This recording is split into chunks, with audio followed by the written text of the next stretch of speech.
All right, folks, economics sometimes has a reputation of being kind of boring or dry.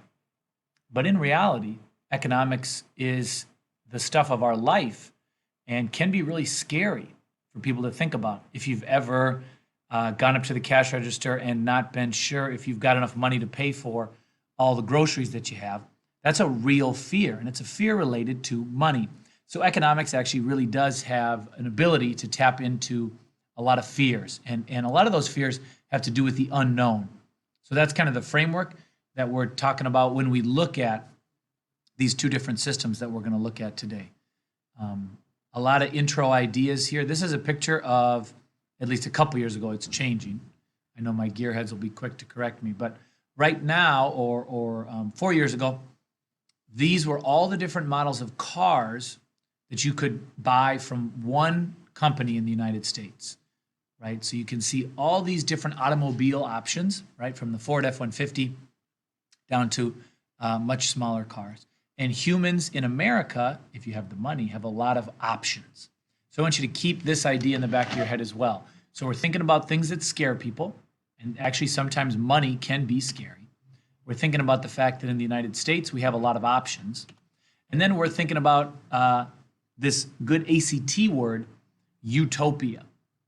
Now, depending on how much you read and what sorts of things you read, that word might actually be familiar to you. But for most of us, we're not sure what the word utopia means. I put that picture down there from the High School Musical series because sometimes when we watch stuff on screens, it makes it seem like the environment is perfect, like things never go too bad and they always work out. That's a version of the word utopia. Utopia is an imagined state or place in which everything is perfect. We know as humans, we're not really capable of creating something perfect for very long. Sports seasons, maybe, right? A particular song, possibly, but when humans get involved, things can't stay perfect for very long. But that idea is in the back of the mind of money systems, right? Economic systems. How can we make sure things are perfect? So down to our notes. The first concept is the idea of communism. Communism is this word that we've used, a command economic system.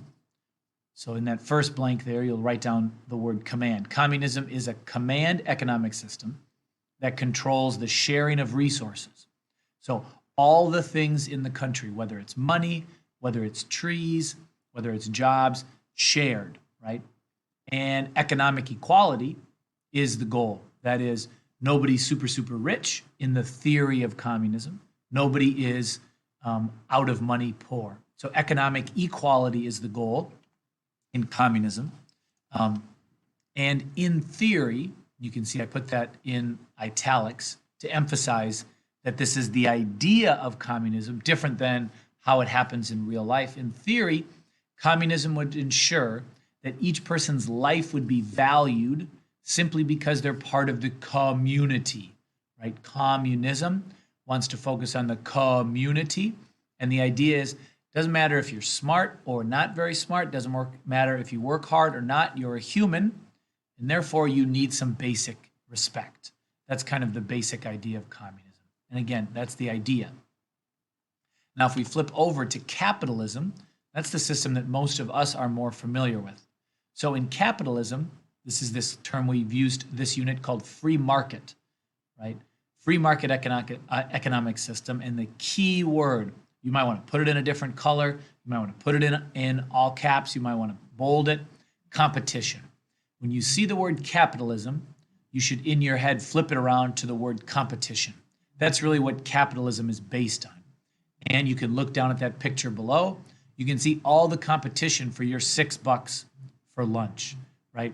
If you had a Saturday off, if you were driving around Robert Street, there's $6 that you've got in your pocket, and you can go to all of those places and spend it for food. That's the idea of competition. They're all competing for your $6. Now, in order to win, right, and there's no like end game in capitalism, but in order to win the competition, individuals need to take risks. They need to try new ideas. You're competing for jobs. You're competing to get a raise. Businesses are competing for you to go to their stores.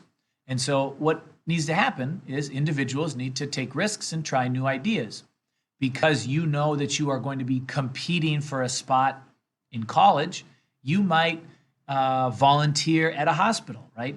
That might get you to take a risk and try new ideas. So you can go into your college interview and say, I know a lot of people have the same grades as me, but I volunteered at a hospital and helped whatever, right? So that's the idea of competition. But since we keep using this word competition, it's also important to note that people lose, right?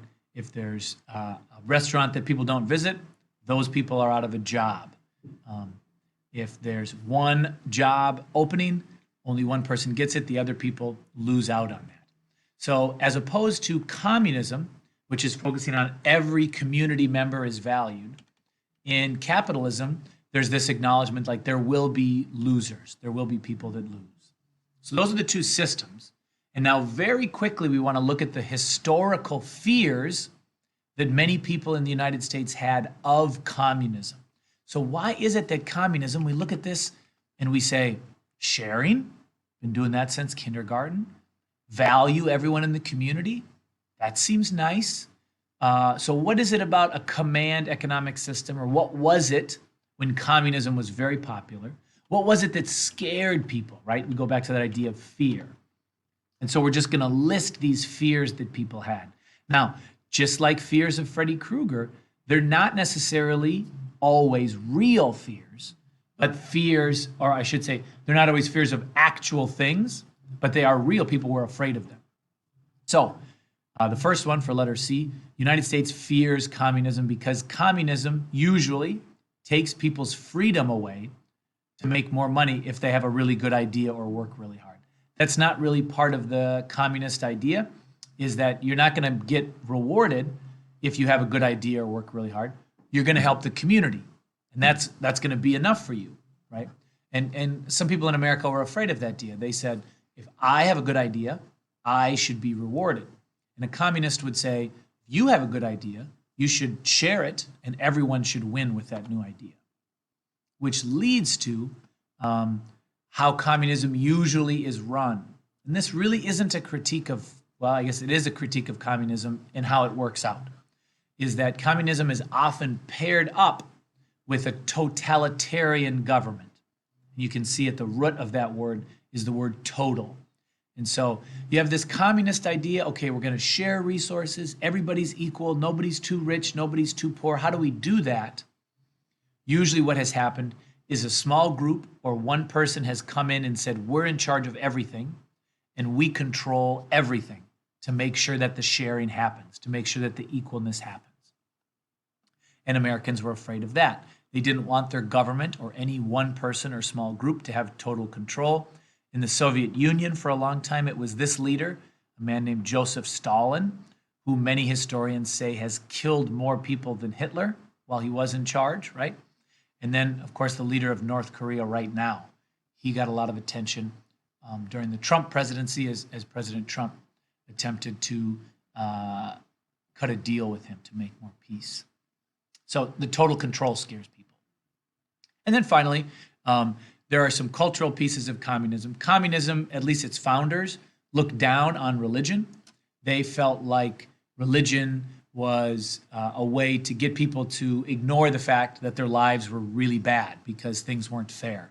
So the communists would say, we don't really like religion because all the people who are suffering, right, go to religion to kind of ignore the fact that there are super rich people and you're super poor and forget about it. The other reason is that U.S. businesses, whether it's Ford or Apple or anybody else, they can only sell so many iPhones, so many cars to Americans. And once all the Americans that want a car or an iPhone have it, those companies needs to go to other countries. And communist countries say, we don't want it. We're going to make all our own stuff. We're a community. We're going to take care of ourselves. And so another reason that people didn't like communism is it limited the strength of U.S. businesses that were very big. Right? If you think of the companies that you've heard of, probably a lot of them, even Target, have international audiences. That is, they go to other countries to try to sell their goods. But a communist country would say, we don't want your capitalist system. We are just going to make all our own stuff. And so what you have there is an overview. We talked about fear. We talked about options that we have in America because of capitalism. And then we talked about these two systems. And you can kind of see some positives and some negatives of both systems. And then why in US history have Americans been so afraid of communism? Why have they been willing to fight wars, spy on countries, try to kill their leaders? These are all things that have happened that the United States has done that we'll take a look at. And so we listed some of the fears. Let me know if you have any questions. And if you're looking at 11B, now's the time to do part 2.